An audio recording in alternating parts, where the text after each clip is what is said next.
Bom dia a todos, que a paz do Divino Mestre Jesus esteja nos nossos corações agora e sempre. Hoje nós temos a palestra da Solange, trabalhadora da casa por muitos anos, já foi presidente, que vai nos trazer o tema Sócrates e Platão, precursores da doutrina cristã e do Espiritismo. Então, mas antes da gente passar a palavra para ela, como de costume, uma página do livro Caminho, Verdade e Vida, psicografia de Francisco Cândido Xavier, pelo Espírito Emmanuel, capítulo 57, Dinheiro. Porque o amor do dinheiro é a raiz de toda espécie de males, e nessa cobiça alguns se desviaram da fé e se transpassaram a si mesmo com muitas dores. Paulo, na carta a Timóteo, capítulo 6, versículo 10. Primeira carta a Timóteo. Paulo não nos diz que o dinheiro em si seja flagelo para a humanidade. Várias vezes vemos um mestre em contato com o assunto, contribuindo para que a nossa compreensão se dilate. Recebendo certos arbítrios do povo que lhe apresenta determinada moeda da época, com a efígie do imperador romano, recomenda que o homem dê a César o que é de César, exemplificando o respeito às convenções construtivas. Numa de suas lindas parábolas, Jesus emprega o símbolo de uma dracma perdida. Nos movimentos do templo, aprecia o óbolo pequenino da viúva. O dinheiro não significa o mal. Todavia, o apóstolo do Gentil nos esclarece que o amor do dinheiro é a raiz de toda espécie dos males. O homem não pode ser condenado pelas suas expressões financeiras, mas sim pelo mau uso de semelhantes recursos materiais, porquanto é pela obsessão da posse que o orgulho e a ociosidade, dois fantasmas do infortúnio humano, se instalam nas almas, compelindo-as a desvios de luz eterna. O dinheiro que te vem às mãos, pelos caminhos retos, que só a tua consciência pode analisar a claridade divina, é um amigo que te busca a orientação sadia e o conselho humanitário. Responderá a Deus pelas diretrizes que deves, e ai de ti, em si materializares essa força benéfica no sombrio edifício da iniquidade. Bom, um alerta de Paulo, em Timóteo, sobre o poder que o dinheiro tem, muitas vezes, ao invés de ser um ponto positivo, de ser uma coisa que faça o bem às pessoas, de uma coisa que beneficie, que engrandeça, que multiplique a favor de muitas vezes, às vezes o dinheiro ele traz as infelicidades de toda sorte em função da ganância, do egoísmo, do orgulho das pessoas. Ele se torna muitas vezes fator de perdição. Não que o dinheiro em si, como diz Paulo aqui, Jesus várias vezes, não que o dinheiro em si seja perdição. Nem a doutrina espírita condena a posse do dinheiro, desde, conforme diz a página de Paulo, ele seja adquirido de uma forma legal, de uma forma reta, de uma forma consciente, sem que o dinheiro chegue até as pessoas de uma forma equivocada, como a gente sabe, que muitas vezes acontece por aí, mas que também é sabedor de que essas pessoas que se utilizam mal do dinheiro, elas vão ter que responder por isso depois. É que na maioria delas, elas não acreditam em nada depois dessa vida. São pessoas materialistas que acham que o bom é viver agora, da melhor maneira possível, usufruindo de tudo aquilo que o dinheiro pode te dar, se esquecendo de que isso tem consequências, consequências terríveis e danosas para outras encarnações. Há um ditado popular, que todos vocês conhecem, que diz: quer conhecer a pessoa, dá duas coisas a ela, dinheiro e poder. E a gente vê se realmente a pessoa é uma pessoa virtuosa, se é uma pessoa de bem, se é uma pessoa boa, que sabe utilizar esses dois fatores, que são fatores de crescimento da humanidade, mas infelizmente tem se transformado em derrota para muitos espíritos infelizes. E nos cabe, enquanto cristão, fazer o que? Orar para essas pessoas. Porque um irmão nosso, quando fracassa, quando falha, ele é digno da nossa piedade, da nossa compreensão. Até porque nós não estamos aqui para julgar a ninguém, isso não cabe-nos, e nem coube a Jesus. É o que o Cristo dizia, que o julgamento cabe ao Pai. Então nós precisamos ter essa compreensão e procurar entender as limitações de cada um, como nós também temos, como é natural. Quantas vezes talvez já não tenhamos falhado em função do próprio dinheiro? Quantas vezes já não teremos falhado em função de deter algum tipo de poder? Às vezes no lar, não necessariamente só no trabalho, às vezes no lar, às vezes na sociedade. às vezes nas religiões, dentro dos templos, das igrejas dos centros espíritas. Então, por quê? Tudo isso é fator que realmente mexe com a pessoa. E se você não tiver um equilíbrio muito grande, você realmente se perde. E o nosso equilíbrio tem que ser baseado no quê? Naquilo que nós estudamos, naquilo que nós aprendemos, naquilo que a gente procura colocar em prática. Essa página da manhã de hoje, para a nossa reflexão. Então vamos elevar os nossos pensamentos, o nosso papel vibratório, pedir a Jesus que nos ampare, sobretudo a nossa querida irmã Solange, através do seu mentor espiritual, para o tema que ela nos trará na manhã de hoje, que nós possamos, sobretudo, aclimatar nos nossos corações a ideia desses grandes pensadores, Sócrates, Platão, da Grécia Antiga, que realmente vieram abrir o caminho para o Cristo e, consequentemente, para a doutrina espírita. Que Deus abençoe a ela, a todos nós que aqui estamos, aqueles que estão nos assistindo pelas mídias sociais, nessa manhã de domingo. Ave Maria, cheia de graças, o Senhor é convosco. Bendita sois vós entre as mulheres, que bendito é o fruto do vosso ventre nasceu Jesus. Santa Maria, Mãe de Jesus, rogai a Deus por nós pecadores, agora e na hora do nosso desenlace. Assim, com essa prece, então, nós passamos a palavra para a nossa querida amiga Solange.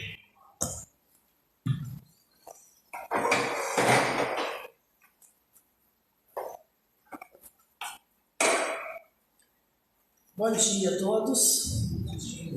Que Deus nos abençoe, nos ampare. Agradeço a oportunidade que a casa oferece para que essa manhã nós possamos meditar sobre esses ensinos que vamos observar logo no início do Evangelho segundo o Espiritismo, na introdução, onde Kardec trata desse tema, Sócrates e Platão, precursores da ideia cristã. Então, os precursores que vieram antes, algo que teve antes da ideia cristã. Jesus, Sócrates, ele viveu quase 500 anos antes de Cristo. Platão, na mesma faixa, mais ou menos. Quando Platão faleceu, foi 347 anos antes de Cristo. Então, eles viveram muito antes. Na Grécia Antiga, os dois nasceram em Atenas.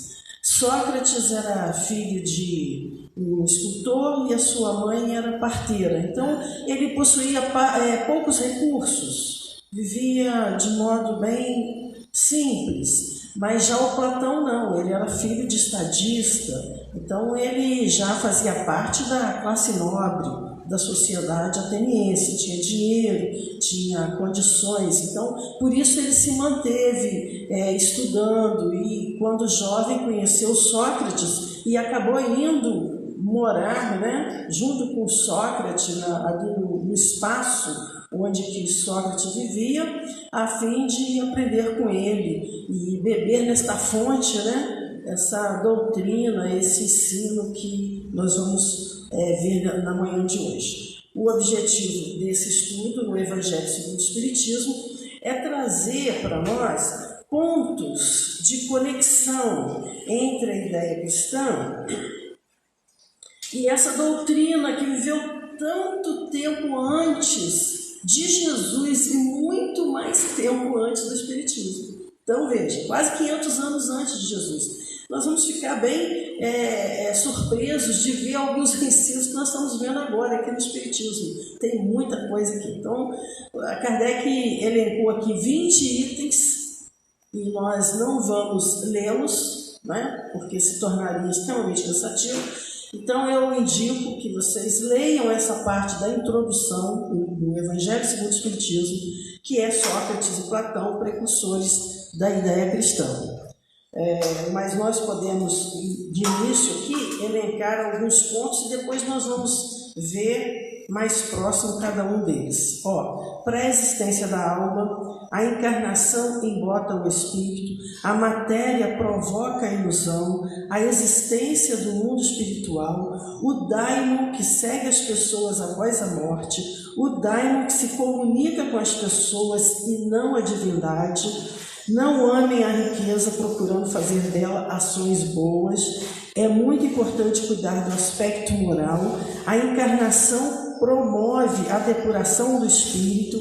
Os que têm a consciência tranquila desencarnam sem sofrimento, que no mundo espiritual teremos aparência pior ou melhor de acordo com o nosso estado moral, que a morte é apenas uma passagem para o outro lado. Diz que das árvores conhece-se as árvores pelos seus frutos, que desenvolve amor. Ele fala, né, que a gente precisa desenvolver amor pela vida, pela natureza, pelo bem. Que a virtude não se ensina. Poucas possibilidades nós temos de entender, né? Nós temos poucas possibilidades de entender a nós mesmos e aos outros. E depois da infância nós fazemos muito mais mal do que bem. Então a gente vai ver que esses pontos, eles estão todos elencados nesses 20 itens que nós vamos observar hoje na parte da manhã. Bom, inicialmente Kardec faz aqui uma explicação do do como ocorrem essas ideias. As ideias assim, as ideias novas, elas não brotam do nada, né? Elas têm um progresso que vai acontecendo. A gente vê isso em tudo, até nos escritos, nos estudos científicos, eles sempre partem de um estudo anterior. Aí desenvolve, vem outro, desenvolve, até achar alguma coisa lá na frente. Assim também é na história. As ideias não brotam de repente. O Espiritismo não brotou de repente. O Espiritismo já fazia parte, né, de forma esparsa no meio da população. Kardec veio e fez o quê? Reuniu isso. Mas quem que trouxe isso aí? Os espíritos, né? E depois, só depois é que ele foi observando os pontos de contato com as outras doutrinas que já existiam no mundo, né? Então, muito bem, ele começa falando que Jesus ele teve contato com os essênios. E por conta disso, algumas pessoas eles chegaram à conclusão de que a doutrina cristã ela tem base na doutrina dos essênios, né? Mas isso não é verdadeiro. Primeiro, vamos ver o seguinte. Sócrates, ele viveu 500 anos antes de Cristo.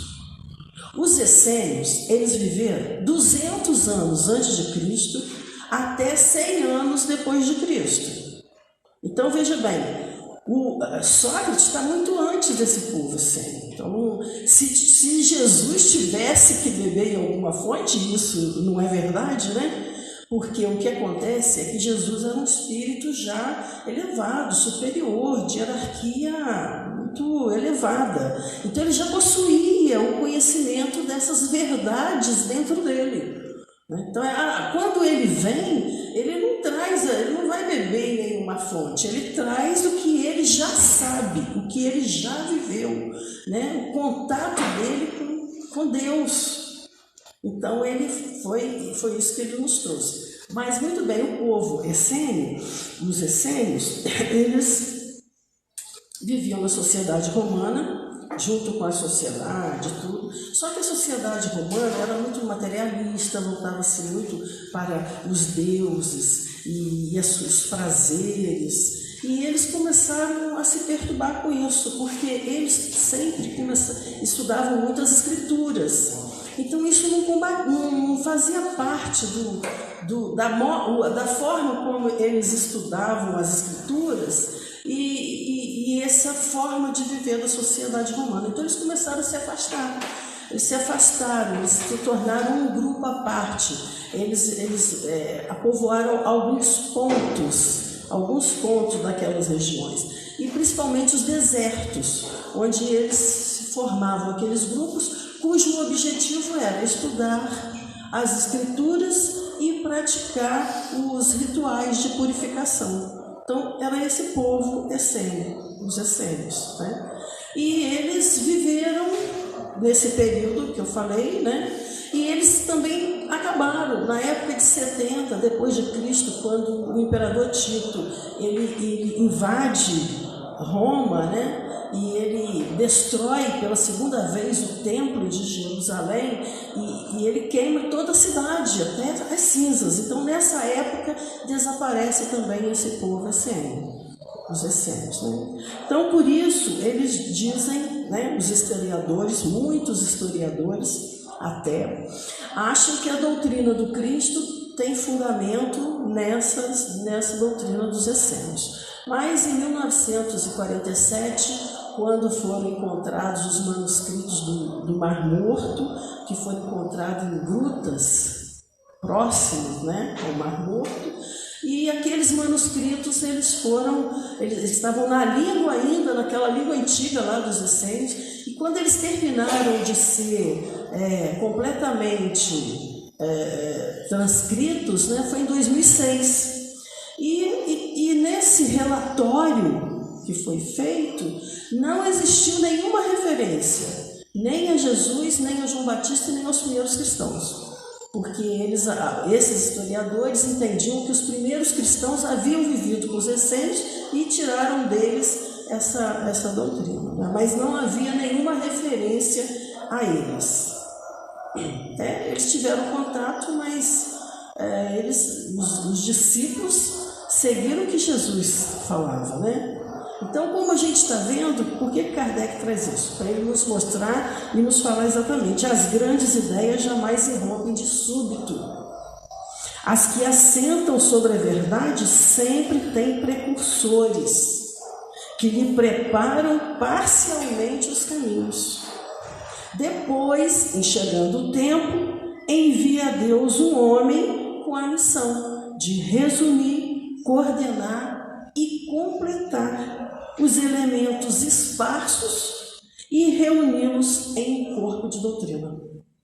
Então, por isso que ele fala, então, ele faz essa referência dos que se mostram. Depois ele faz um paralelo entre Sócrates e Jesus, mostrando que Sócrates também, ele foi condenado à morte por causa das ideias que ele trazia, foi tido como que corrompendo a sociedade. Não, mas na verdade Sócrates, tal como Jesus, ele não atacava a fé de ninguém, ele falava da forma como as pessoas prestavam culto.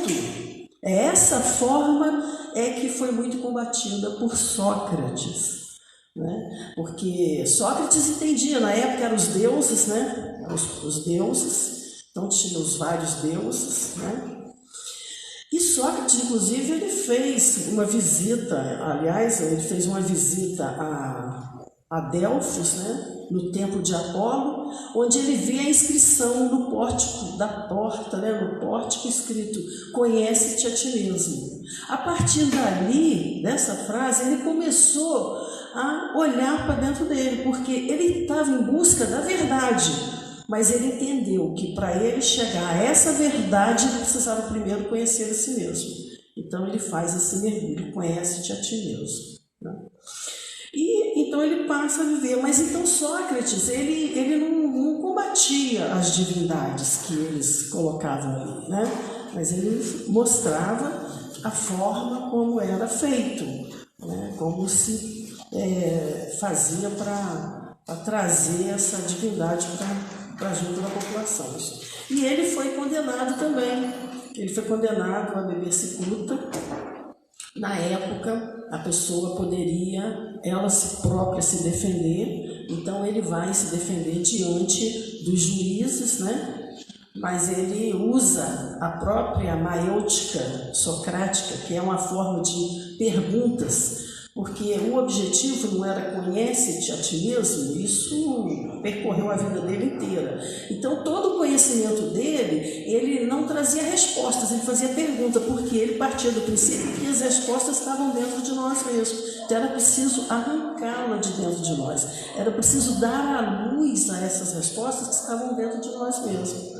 Então, ele começa a fazer essas perguntas aos juízes, mas eles acabam não gostando desse tipo de situação, porque eles estavam sendo encurralados. Então eles resolvem condená-lo à morte. Ele tenta, na época podia fazer, né, uma comutação de penas, ele tenta propor que ele ficasse preso o resto da vida dele, mas eles também acharam isso horrível, porque ele fala que ele preferia, se possível, ser alimentado por eles o resto da vida até morrer. Então eles se sentem muito mal com isso e resolvem oferecer a cicuta, e ele toma a cicuta sem nenhum problema.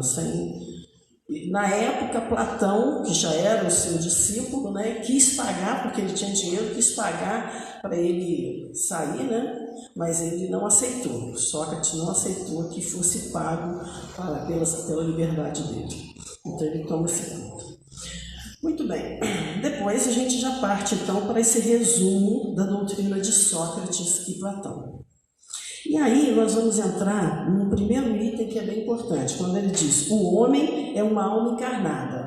Nós precisamos pensar que nós estamos 500 anos antes de Jesus, né?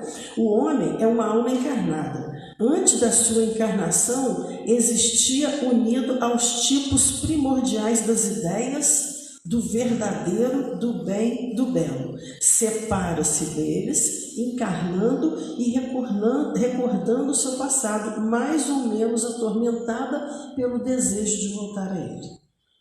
Então, olha só, o que ele traz para nós aqui? Primeiro, a independência, né? A independência entre o espírito e a matéria. O espírito estava lá, né, no mundo do bem, do bom, do belo, e reencarna.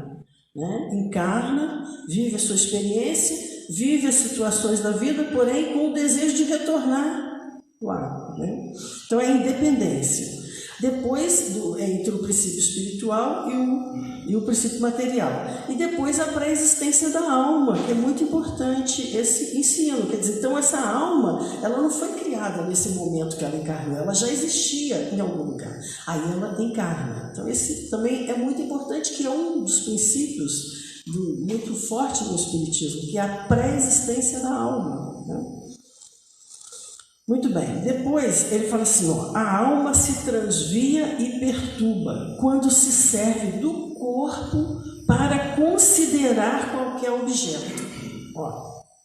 Ela se perturba se ela se utiliza do corpo para considerar qualquer objeto. Tem vertigem como se estivesse ébria, porque se prende às coisas que estão, por sua natureza, sujeitas a mudanças. Ao passo que, quando contempla a sua própria essência, dirige-se para o que é puro, eterno, imortal. Sendo ela dessa natureza, permanece aí ligada. Então, olha, no Evangelho segundo o Espiritismo, capítulo 2, nós temos lá um ponto de vista. E Kardec vai nos trazer exatamente isso. Se a gente olha tudo que acontece na nossa vida com os nossos olhos de matéria unicamente, nós vamos sofrer muito mais. Se a gente pensa que nós somos um espírito imortal, que nós estamos provisoriamente vivendo nesse corpo, que nós vamos retornar, que nós teremos outras oportunidades, então veja, mudou tudo, muda tudo.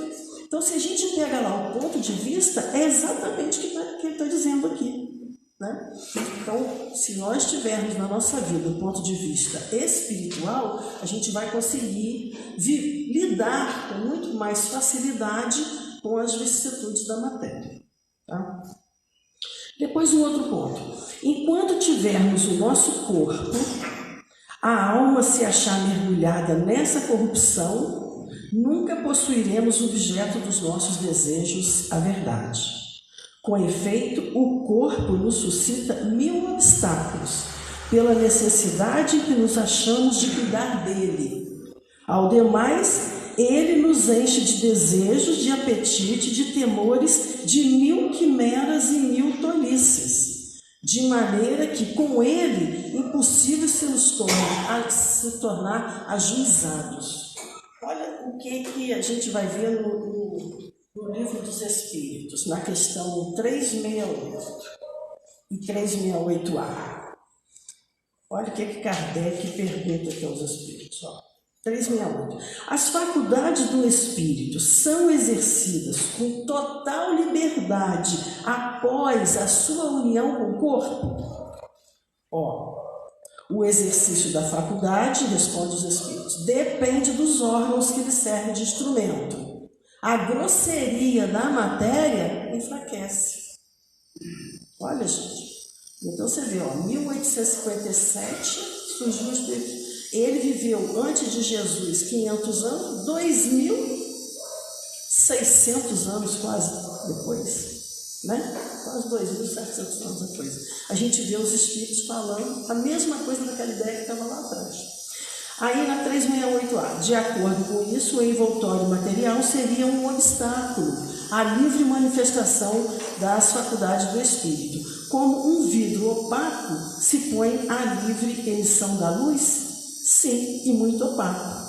Pode-se também comparar a ação da matéria grosseira do corpo, que exerce sobre o espírito, a um charco lodoso, que tira a liberdade dos movimentos do corpo nele mergulhado.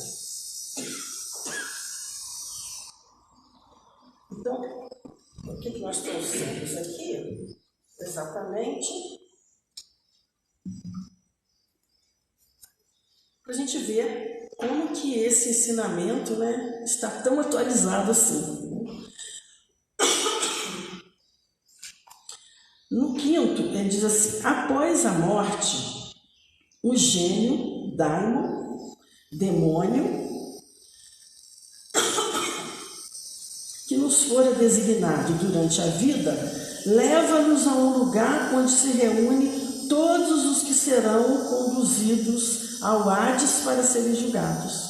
As almas, depois de haver estado no Hades, o tempo necessário são reconduzidas a esta vida em múltiplos e longos períodos. Olha isso. Então aqui ele fala daimon, gente. Daimon, aqui está depois, né?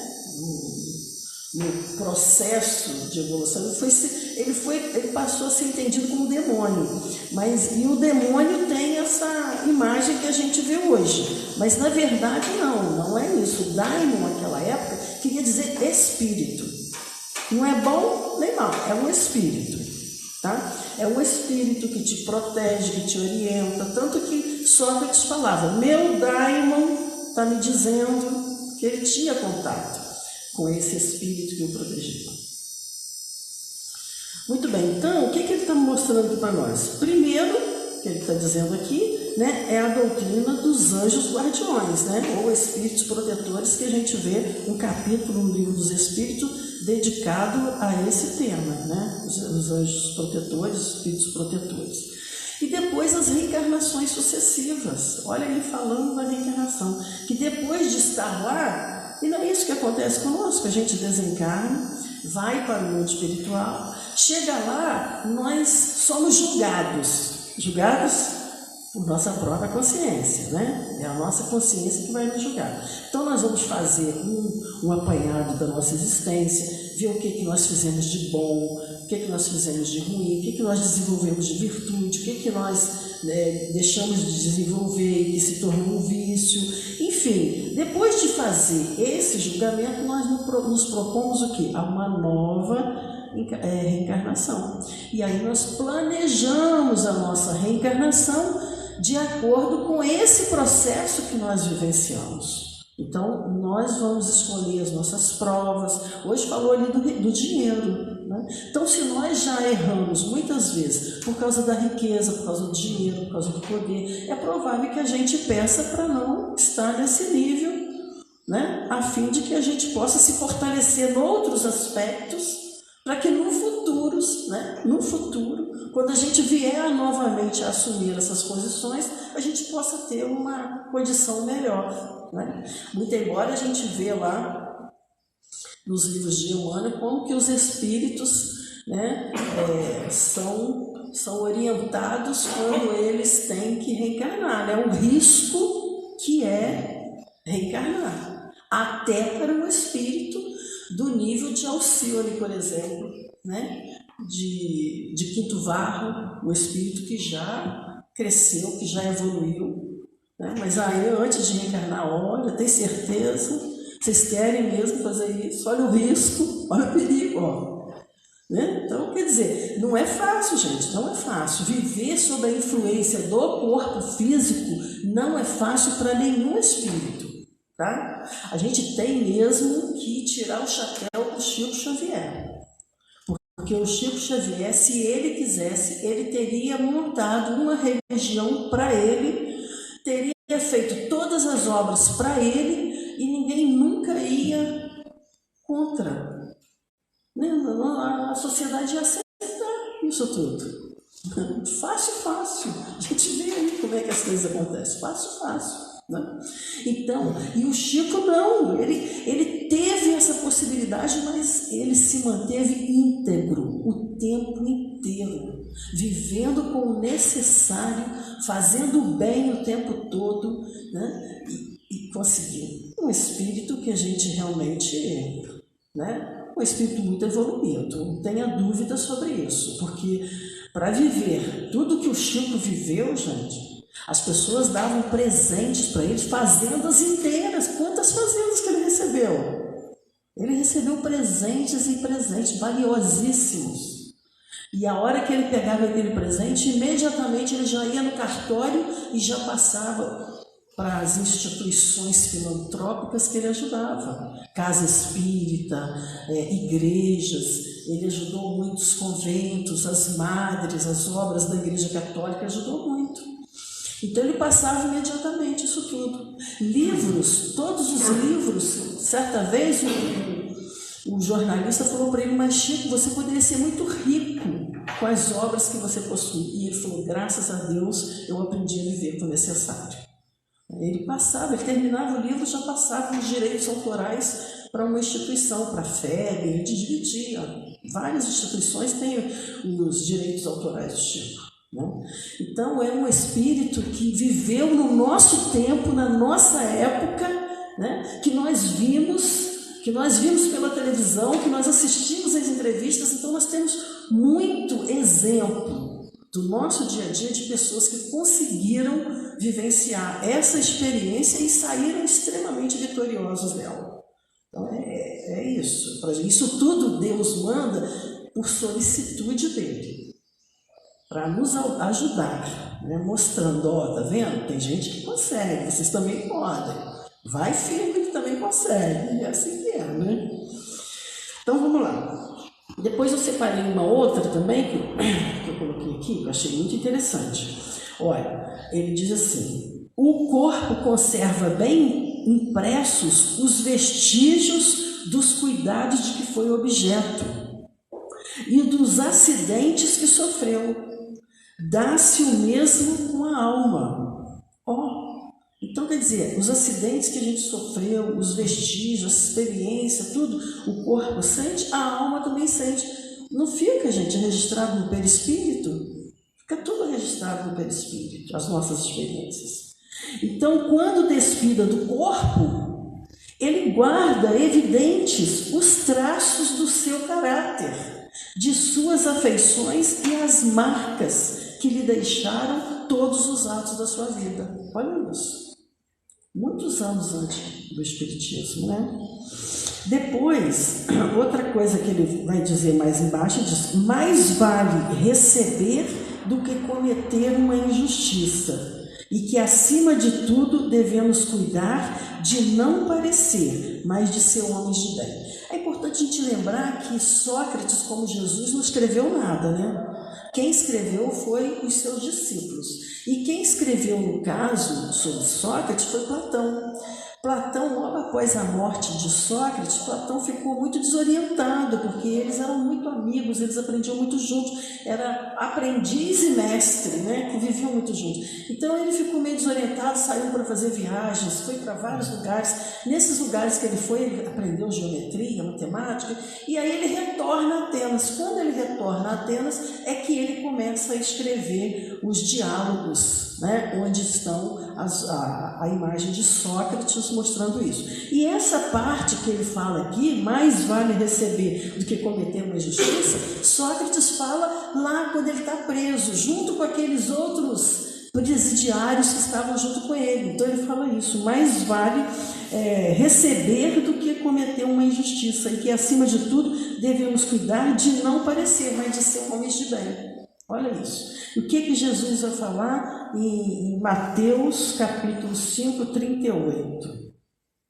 Né? Olha, Jesus vai dizer o seguinte: se alguém vos bater na face direita, apresenta-lhe também a outra.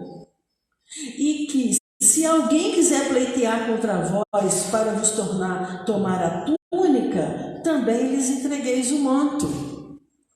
E que, se alguém vos obrigar a caminhar 1000 passos com ele, caminheis 2000. Dai aquele que vos pedir, e não repilais aquele que vos queira tomar emprestado.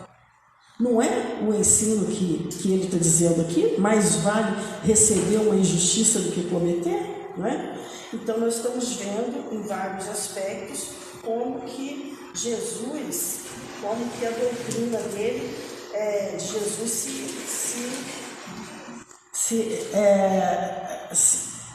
tem esse ponto, nessa conexão com Sócrates, né? A ponto de algumas pessoas, inclusive, entender que o espiritismo em si foi aurido lá em Sócrates, né? Só que isso, até alguns falam isso, mas na verdade isso não acontece, porque quando Kardec começa a observar e a estudar o espiritismo, é através dos fatos. Então foram os espíritos que foram revelando os fatos. E ele foi escrevendo, foi organizando, foi reunindo, fez a doutrina. Só depois é que ele foi vendo os pontos de contato que existia entre o espiritismo e entre o que eles estavam, que Sócrates mostrava lá. Então a gente vai ver que tanto Jesus como o espiritismo, eles tiveram sim pontos de conexão com Sócrates. Mas não quer dizer que eles tenham copiado, não. Eles foram parte, né? Eles trouxeram o ensino que eles foram dados. Jesus trouxe esse ensino consigo porque já possuía, e Kardec pegou dos espíritos através dos fenômenos e foi escrevendo e compilando a doutrina. Depois ele fala assim, nunca se deve retribuir com outra injustiça, nem fazer mal a ninguém, seja qual for o dano que vos haja causado. Então não está aí, gente, o princípio da caridade? Benevolência para com todos. Então, não depende, se a pessoa te fez mal, você não fez. Benevolência para com todos. Né? Indulgência para com as fraquezas alheias. Não importa o que a pessoa seja. Indulgência para com as fraquezas alheias. Perdão das ofensas. Não é esse o princípio da caridade? Olha escrito aqui, né? E depois, no item 12, é pelos frutos que se reconhece a árvore. Toda ação deve ser qualificada pelo que se produz. Pelo fruto que se conhece a árvore. A gente vê isso em todo o Evangelho. Todo o Evangelho de Jesus. A gente pega o Evangelho, segundo o Espiritismo, em vários pontos a gente vai ver esse ensinamento, né? Quando a gente fala da riqueza, que não se deve servir a Deus e a Mamon, né? Tudo a gente tem esse conhecimento de que é pelos frutos que se conhece a árvore. Então, é pelas nossas ações, pela forma como nós nos procedemos. O Robson lembrou aqui, agora mesmo, né? Você quer conhecer um homem, segundo a frase que já existe na sociedade, dê a ele poder e riqueza. Né? Então, é isso, é pelos frutos. Então, o homem pode ter poder e riqueza e se sair muito bem, fazer dela bom uso. Aí a gente está vendo, pelos frutos, a gente está conhecendo, não pela pessoa que ele é, porque a nossa sociedade julga pela aparência. Né? A gente olha as pessoas pela aparência, mas Jesus nunca olhou ninguém pela aparência. Quando ele olhava uma pessoa, ele via o Espírito eterno que estava ali. Né? Então, nós podemos aproveitar desses bens, né, que existem para melhorar a vida material e nos tornar uma pessoa que, pelo contrário de fazer o bem, vamos fazer até muito mal. Né? Outra coisa também que nós marcamos aqui, nós marcamos 2 itens que eu achei bem importante. Como que ele diz primeiro, a virtude não pode ser ensinada, vem por dom de Deus aos que a possuem. Então Kardec lembra que essa frase dele se aproxima muito da doutrina da graça, na doutrina cristã, né? E que independente de quem a pessoa é, Deus escolhe uma pessoa e dá a ela a virtude, né? E isso vai, né, de encontro com o que o Espiritismo prega, que na verdade nós, se possuímos uma virtude, foi porque nós nos esforçamos por adquiri-la, né?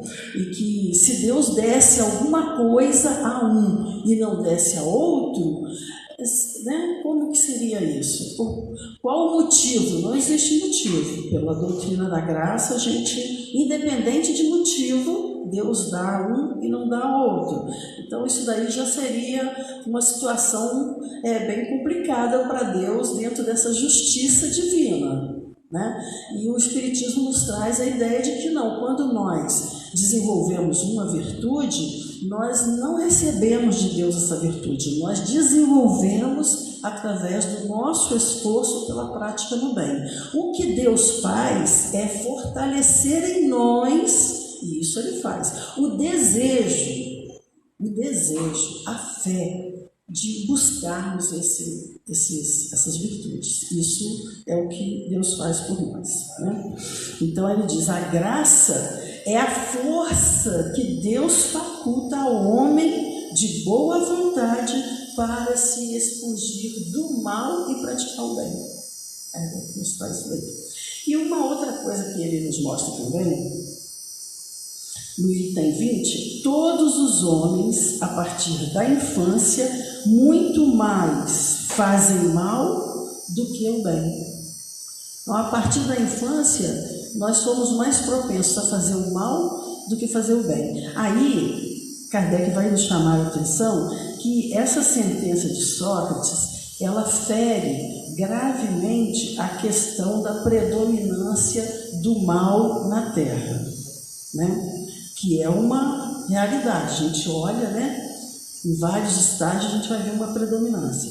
Questão insolúvel sem o conhecimento da pluralidade dos mundos e a destinação do planeta. Então, quando nós olhamos para a pluralidade dos mundos e a destinação do planeta, nós vamos entender. Então, nosso planeta Terra, por exemplo, nós já passamos por vários aspectos da evolução humana. Hoje, o nosso planeta se encontra num nível de provas e expiações. Então, nesse nível de provas e expiações, o mal ainda é muito grande. Mas nós vamos atingir um novo patamar, né? Daqui a pouquinho nós vamos conseguir entrar, né, no planeta de regeneração. Então, no planeta de regeneração, ainda existe o mal? Existe o mal ainda vai existir o mal. Porém, o bem será maior, né? Será maior. E o mal não é esse mal que a gente vê hoje, né? A gente olha para as notícias, você fica horrorizado com as coisas que acontecem. Não existirá mais pessoas voltadas exclusivamente para o mal. Então, esses espíritos, eles terão a oportunidade de reencarnar, porém, em novas situações, em novos planetas, em outros mundos, né? E quem conseguir passar para a fase da regeneração, se a gente conseguir mudar de fase, né? Aí nós vamos viver uma situação um pouco mais branda. E nada acontece assim, de uma hora para outra. Kardec nos fala do arco-íris, ele traz essa imagem do arco-íris. Uma cor, quando passa para outra, existe uma transição. Então, nós também vamos passar, mesmo dentro da regeneração, nós vamos passar por essa transição. Mas quando a gente estiver aí bem evoluído dentro do mundo de regeneração, né, que a gente vai viver bastante tempo nele, né? Então aí nós teremos cada vez mais depurados em nós, de uma maneira geral, o bem dividido, separado do mal. Então nós teremos a tendência sempre muito mais forte de praticar somente o bem, até que a gente entre nos mundos superiores. Aí, lá ainda vai existir o mal, também existe. O mal só deixa de existir nos mundos felizes, ditosos, mas sempre em nível cada vez mais brando, até, porque as coisas não mudam de repente. Às vezes a gente acha, né, a gente fica desorientado querendo. A gente dá um exemplo do cão de guarda e da tartaruga, né? A tartaruga vive muito mais, ela vai de forma lenta.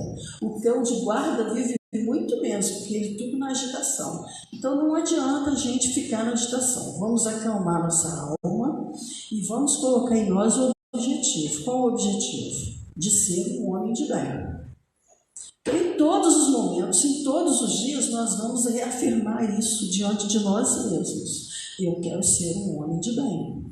E aí, na medida que a gente for vivendo, a gente vai se conhecendo, nós vamos conhecendo os nossos limites, vamos conhecendo a nós mesmos, porque não adianta brigar com a gente, não adianta, nossa, Luiz, você não pode fazer isso, não adianta, isso não leva a nada. O que eu tenho que fazer? Eu tenho que reconhecer que eu faço isso, primeiro ponto, né?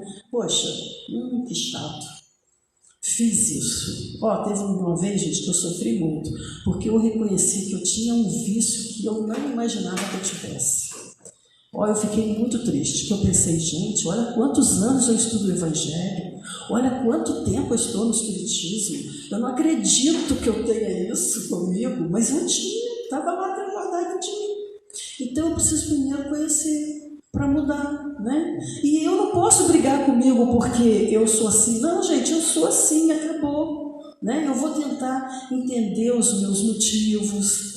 Né? Eu era assim, naquela época eu tinha essa consciência, eu era essa pessoa, mas hoje eu estou com novos propósitos. Meu objetivo hoje é outro. Então, aí eu vou apelar para Deus. Senhor, me ajuda. Eu preciso mudar essa realidade dentro de mim. Eu preciso ser uma pessoa melhor. Eu quero ser uma pessoa melhor.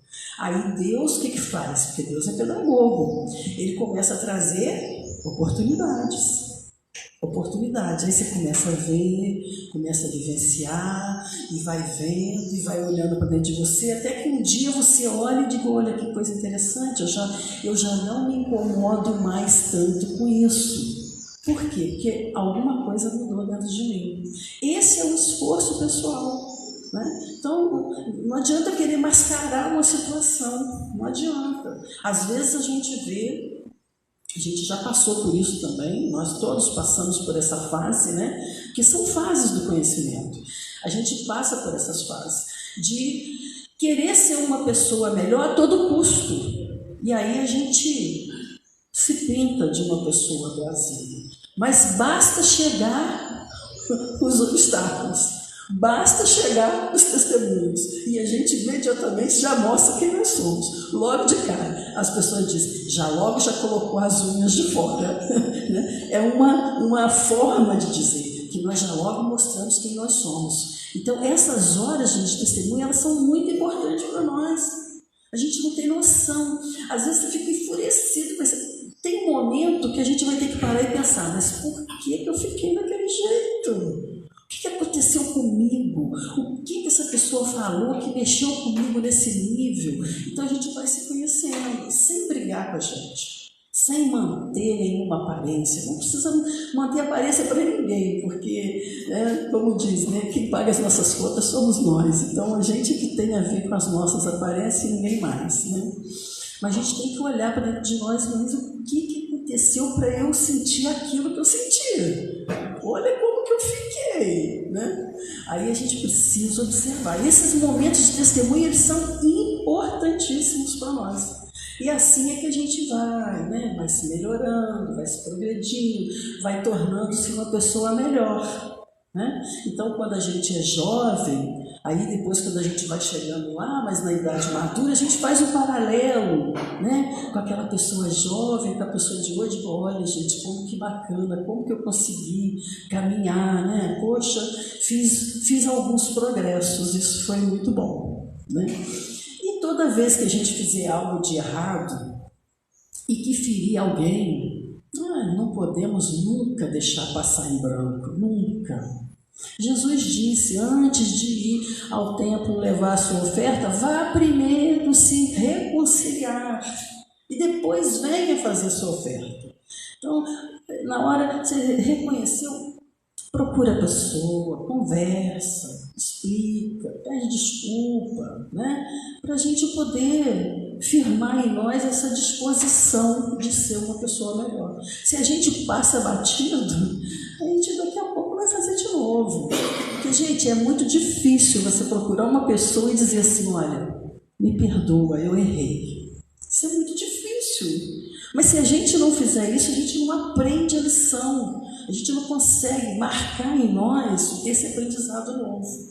E assim a gente vai evoluindo.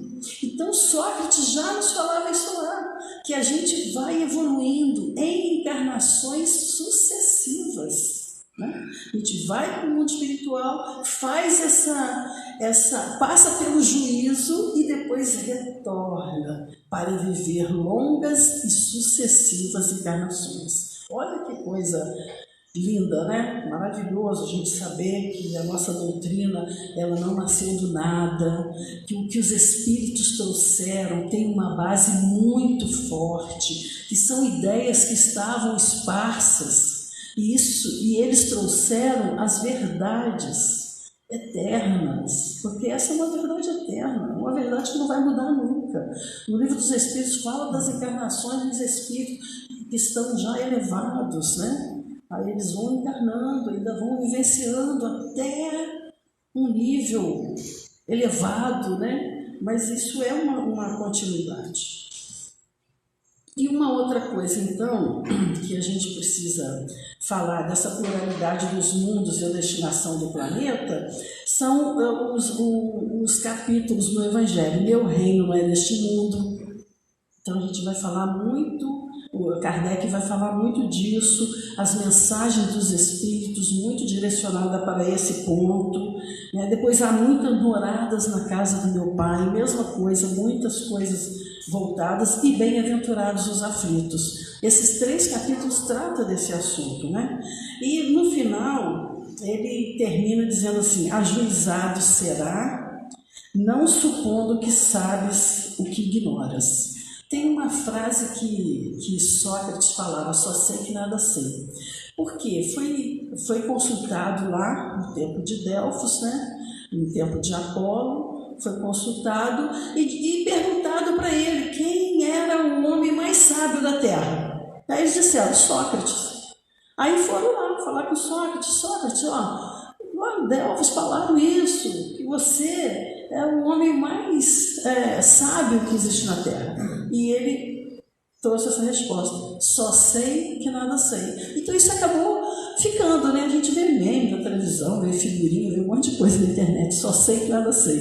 Mas a gente precisa incorporar isso, porque às vezes a gente se acha mesmo conhecedor da verdade, sabedor de todas as coisas, né? Querer falar de todos os assuntos, ter resposta para todas as situações, e isso não é verdade. A gente precisa reconhecer a nossa humildade, porque quando Sócrates diz isso, ele se torna ele mostra para nós o nível de humildade dele, porque realmente ele era mesmo o maior sábio daquele momento, né? Mas ele mostra essa humildade, reconhecendo, só sei que nada sei, né? Ou seja, ele precisava estar sempre em busca da verdade, porque ele ainda não possuía esse conhecimento todo. Também se fala muito sobre uma outra coisa que Kardec assumiu bastante nas obras, foi a maiêutica socrática, que é a forma de perguntas e respostas, né, para a retirada da pessoa. É uma verdade, em vez dele falar a realidade da pessoa, ele fazia isso através de perguntas e respostas. A gente vai ver muito isso no livro Céu e Inferno, nos diálogos que ele tem com os espíritos. E lá tem um espírito bem especial, que é a rainha de Oud, né? A rainha de Oud, Oud, escreve Oud, né? Oud era uma região da Índia. E nessa época, a Inglaterra, né,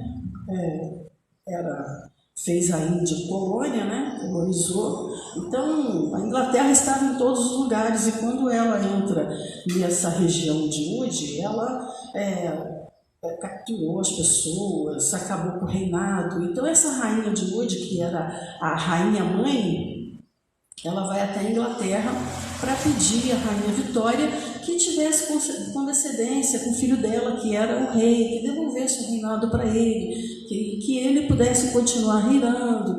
E aí a rainha Vitória disse que não, que ela não tinha essa capacidade, estava fora do poder dela, que ela não podia decidir sobre isso, que a Inglaterra era uma hierarquia constituinte, né? E ela não tinha esse poder. Então, ela vai e viaja para a França. E quando ela chega na França, ela tem um mal súbito e vem a falecer. Ela estava mais ou menos com 58 anos. Ela vem a falecer. Como a França estava contra a Inglaterra nessa época, né, eles fazem um sepultamento para ela com honras de chefes de Estado. Então, o corpo dela foi velado, foi levado pelas ruas de Paris, sabe? Foi tudo com aquelas honras de Estado. Né?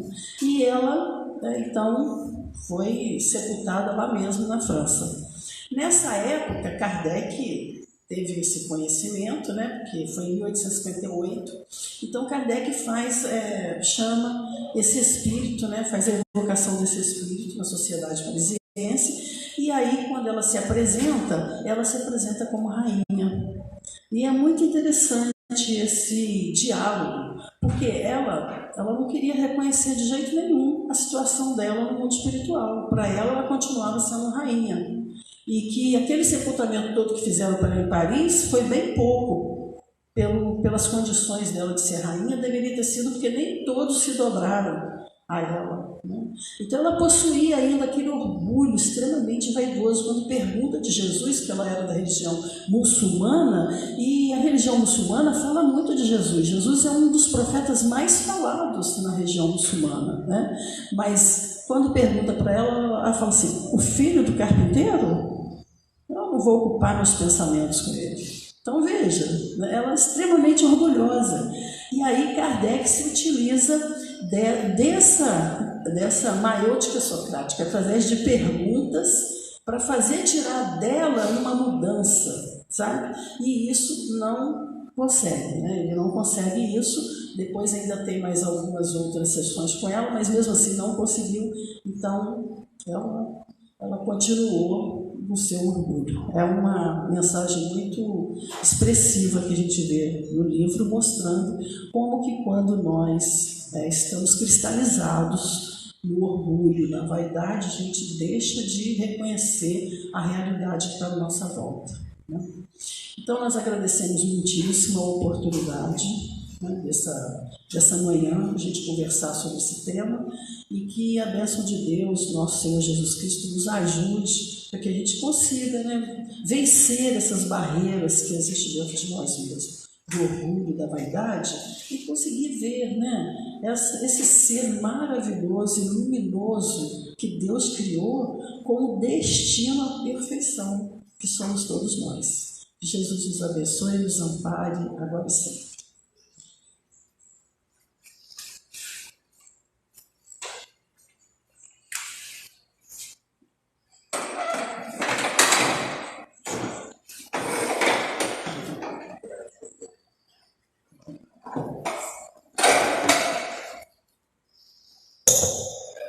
Agradecemos a Solange, né, pelo estudo da noite de hoje, sempre uma grande estudiosa da doutrina espírita, que nos brinda com seus conhecimentos toda vez que vem falar para nós.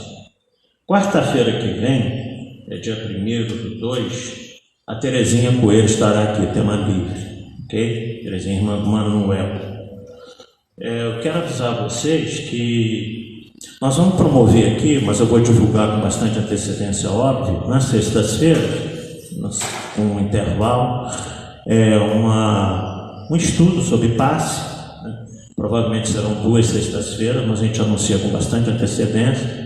A gente promover uma reciclagem da equipe de passistas e depois, não necessariamente nessa ordem, nós vamos fazer um estudo sobre oratório espírita, para aqueles que se interessarem, né?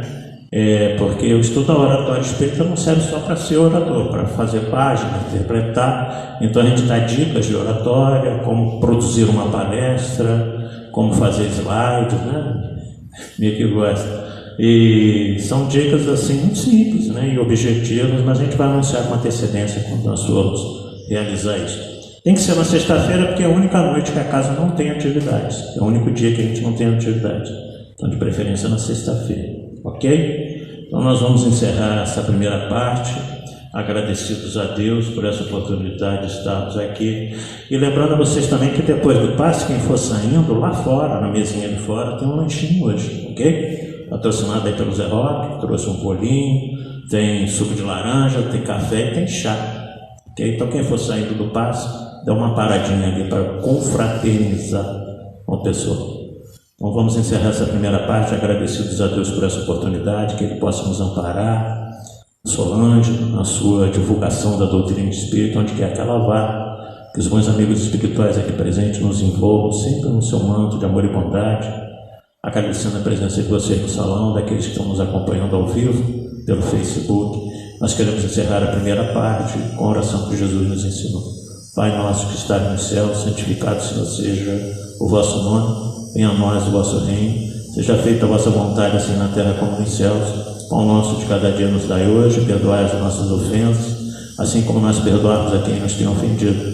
Não nos deixeis cair nas tentações do caminho, mas livrai-nos de todo mal, porque são teus o reino, poder e a glória para todos sempre. Com essa prece, então, nós encerramos a primeira parte, passamos para a Câmara de Passe. 5, 6 passistas que tiverem condição, por favor, se dirigem lá. Os demais aguardem no salão que serão chamados.